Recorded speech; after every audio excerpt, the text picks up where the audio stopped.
오늘도 사순절 갈보리 기도에 나오신 성도님들에게 하나님의 크신 은혜가 있기를 주님의 이름으로 먼저 축원합니다.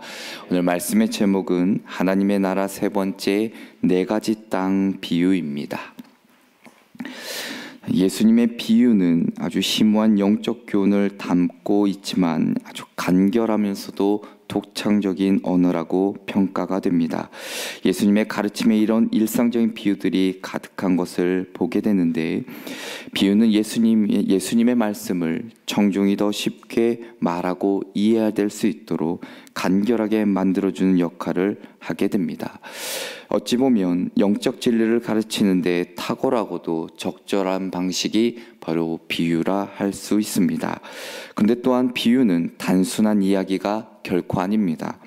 비유는 들을 귀가 있는 자들에게는 진리를 명확하게 이해하는 효과가 있지만, 반대로 그리스도를 거부하는 자들에게는 정반대의 역할을 하게 됩니다. 상징적인 가르침은 그리스도의 의도 그리고 말씀의 핵심을 이해하려는 마음이 없는 사람에게는 진리를 감추는 기능을 하는 것이 바로 비유라는 것입니다. 이것이 예수님이 비유로 가르치신 이유이기도 합니다. 예수님의 공생의 2년차가 될 때 거의 지날 무렵에 예수님 앞에는 이제 적대적인 사람들이 참 많이 등장하게 됩니다. 바리새인들이 대표적이지요. 그러자 예수님이 가르치는 방식을 이때부터 바꾸시기를 시작하십니다. 바로 비유를 사용해 가르침을 시작하게 되는데, 오늘 본문은 바로 네 가지 땅에 대한 비유가 기록되어 있습니다. 예수님 주위에 수많은 군중이 몰려있는 상태에서 해안에서 떨어진 작은 그 고깃배에 올라가 앉아서 군중들에게 비유로 말씀을 가르치시기 시작하십니다. 자, 1세기경을 조금 살펴보면 이스라엘의 밭들은 아주 좁습니다. 그리고 길게 만들어져 있고 울타리도 없습니다. 그리고 작은 길로 둘러싸여 있는 모습이 바로 이스라엘의 밭들의 모습이었습니다.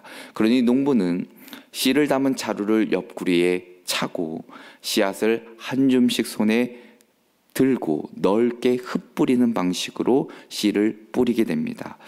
그런 방식이 씨앗을 마구 흩뿌리는 것처럼 보이지만, 아주 숙련된 농부는 넓은 땅에 가능한 골고루 뿌리게 됩니다. 그렇게 손으로 씨를 뿌릴 때 덜어는 밭 주변으로 떨어질 수밖에 없지요. 심지어 밭 안에 떨어진 씨앗들 가운데서도 토양이 그렇게 좋지 않은 곳에 떨어질 수도 있었습니다. 오직 좋은 토양에 떨어진 씨앗들만 수확할 가치가 있는 열매를 맺을 수 있었다는 겁니다. 예수님은 바로 이 땅의 종류를 네 가지로 나눠서 오늘 언급하고 계신데, 그 중에 첫 번째가 바로 길가입니다. 4절에 덜어는 길가에 떨어짐에라고 기록되어 있지요. 길가라는 것은 밭들 사이로 지나가는 아주 잘 다져진 작은 길을 가리킵니다. 물론 쟁기질도 하지 않지요. 그런데 건조한 기후이기 때문에 콘크리트만큼이나 아주 단단한 곳이 바로 이 길가입니다. 길가에 떨어진 씨앗은 단단한 그 흙을 뚫고 뿌리를 내릴 가능성은 거의 없습니다.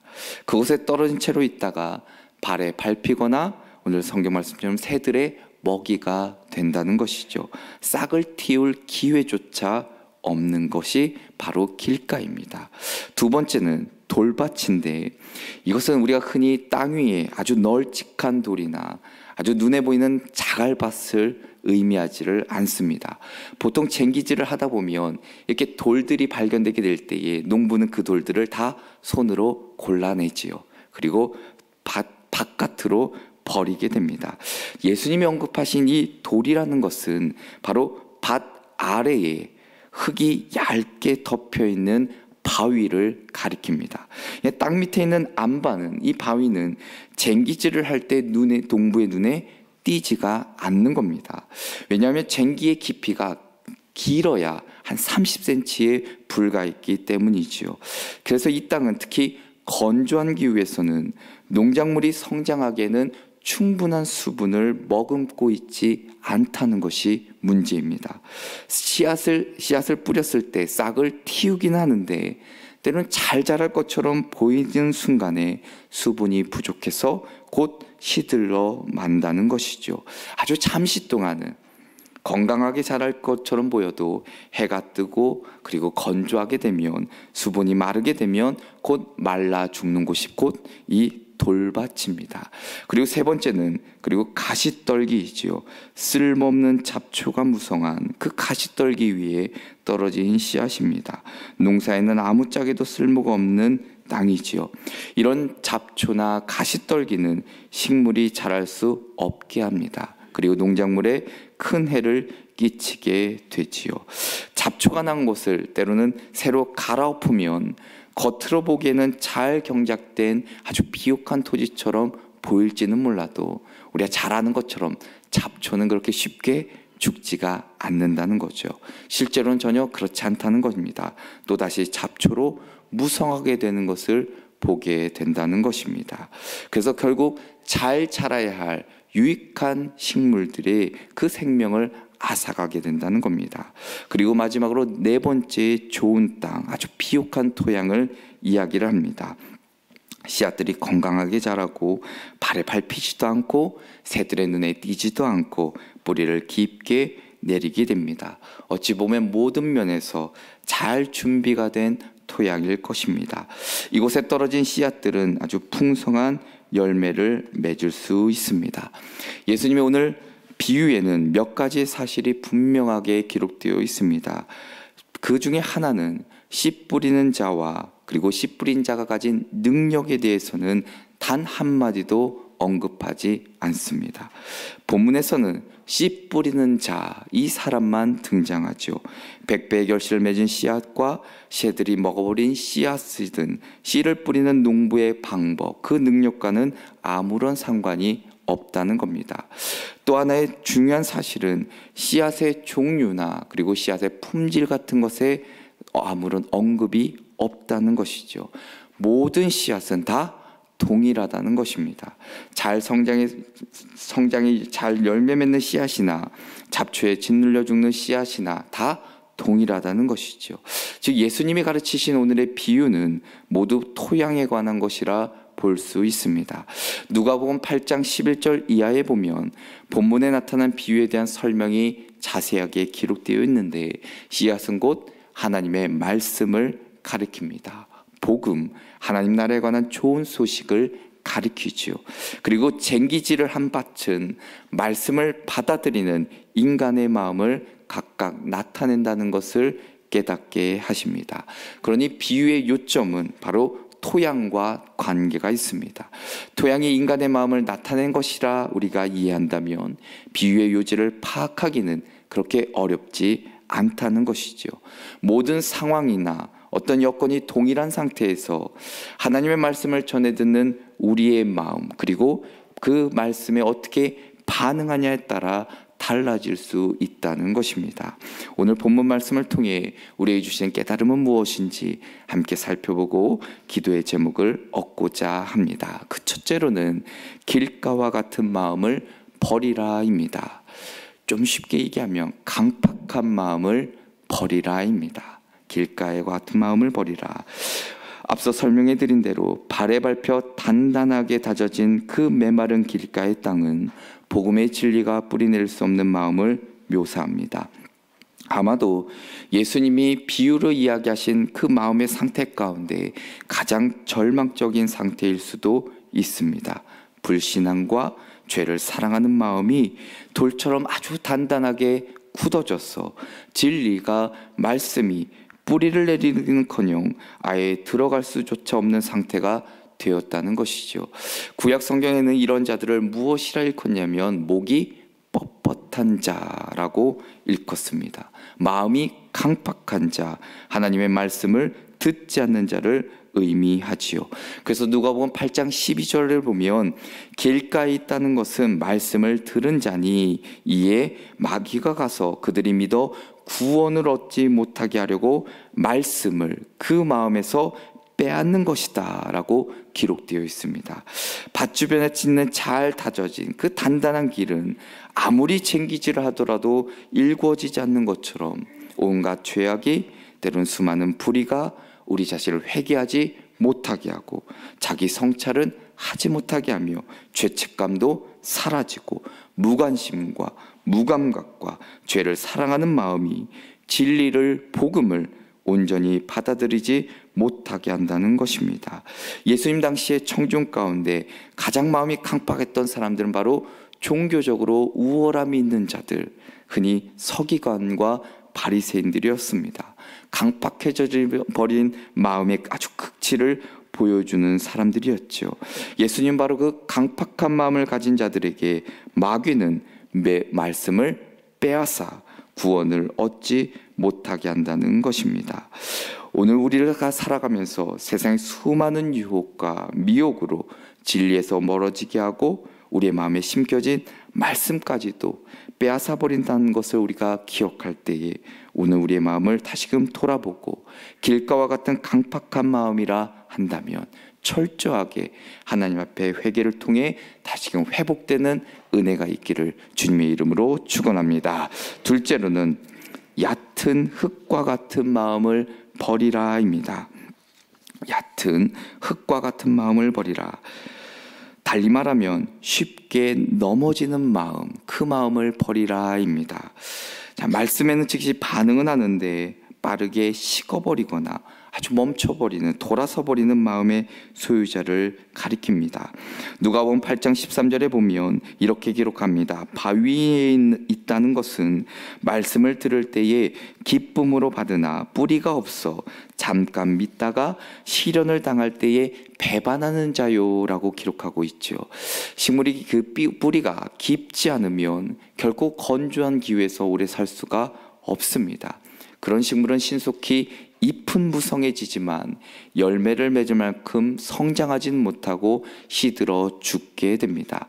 앞선 강팍한 마음의 소유자들과는 조금 다른 모습인데 이들은 복음을 받아들이는 것처럼은 보입니다. 깊은 관심이 있지요. 예수님이 말씀하신 것처럼 말씀을 들을 때에 기쁨으로 받는다. 말씀을 듣고 기뻐합니다. 그런 열정 때문에 처음에는 이들이 뿌리가 없다는 사실을 잘 드러나지 않습니다. 일시적으로는 열정이나 믿음을 보이지만 참 믿음은 아니라는 것이죠. 어려운 상황에 부딪히면 여지없이 무너지고 쓰러지기 때문입니다. 누구에게나 시련을 당할 때가 있습니다. 만일 믿음이 진실하지 않고 때로는 외식적이며 뿌리가 깊지 않다면 결국 진리를, 말씀을, 믿음을 쳐버리고 말 것을 이 비유를 통해 깨닫게 하십니다. 우리가 말씀을 들을 때에 그 말씀을 내가 깊이 뿌리내려 세상의 유혹이나 미혹이나 때로는 어려운 역경 속에서도 우리가 믿음을 잃지 않으며 말씀을 버리지도 않으며 살아갈 때에, 그럴 때 우리 가운데 참다운 귀한 결실을 맺게 해주실 줄로 믿습니다. 끝으로는 가시떨기 같은 마음을 버리라입니다. 가시떨기 같은 마음을 버리라. 잡초를 제거하라입니다. 잡초를 제거하라. 가시떨기와 같은 땅, 이것은 세상의 것을 좋아하는, 거기에 지나치게 얽매이는 마음을 뜻합니다. 누가복음 8장 14절에 보면 가시떨기에 떨어졌다는 것은 말씀을 들은 자이나 지내는 중 이생의 염려와 재물과 향락에 기운이 막혀 온전히 결실하지 못하는 자다라고 기록하고 있지요. 가시떨기에 뿌려진 씨앗도 싹을 틔우는 것과 같이 처음에는 말씀에 아주 긍정적으로 반응합니다. 열매를 맺을 것처럼 보이지요. 그러나 나중에는 세상의 염려와 재물의 유혹과 그 다음 기타의 욕심, 이기심이 들어와 말씀을 막아 결실을 얻지 못하게 한다는 것입니다. 이들은 앞서 강팍한 자나 얄팍한 마음을 소유한 자와는 조금 다릅니다. 세 번째, 이 토양이라는 것은 우선 잘 일구어진 곳이죠. 그러나 그곳에는 온갖 종류의 잡초들이 존재한다는 것입니다. 이미 땅속에 깊이 뿌리내려 강하고 빠르게 성장한다는 것이죠. 잘 죽지도 않는다는 겁니다. 그런 마음에 하나님의 말씀이 뿌리내리려 하지만 쉽지가 않다는 것입니다. 여기에 해당한 사람인 사람은 대부분 세상을 넘어도 사랑하는 자라는 것입니다. 일시적인 세상의 가치들이 우리의 마음을 온통 휩쓸고 장악해서 말씀의 진리를 가로막아 버린다는 것이죠. 디모데전서 6장 9절부터 10절에 보면 이렇게 기록합니다. 부하려 하는 자들은 시험과 올무와 여러 가지 어리석고 해로운 욕심에 떨어지나니 곧 사람으로 파멸과 멸망에 빠지게 하는 것이라.